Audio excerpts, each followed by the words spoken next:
ఒక కథలో ఒక సాధువు ఒక కుక్కని, నీ దగ్గర 5 నచ్చని గుణాలు ఉన్నాయి. 1, నువ్వు ఎప్పుడు గోడపైనే ఉచ్చపోస్తావు.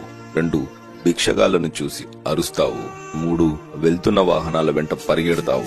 4, రాత్రుళ్ళు నిద్రపోకుండా అరుస్తావు.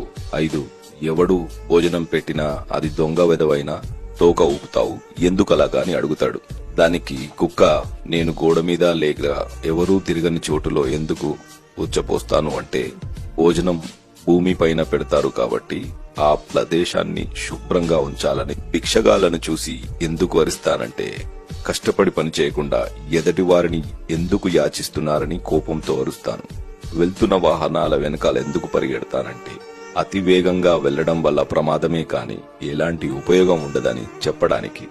రాత్రుళ్ళు ఎందుకు అరుస్తానంటే, నిశ్శబ్దంగా నిర్మానుషమైన ఈ చీకటిలో నేను మీకు తోడుగా ఉన్నాను, మీరు జాగ్రత్తగా పడుకోవచ్చు అని.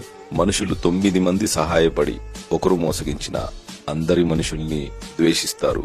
కానీ 9 మంది మనుషులు మమ్మల్ని కొట్టినా, ఎవరో ఒకరు భోజనం పెడితే అది దొంగైనా సరే మేము అందరి మనుషులని నమ్ముతాం.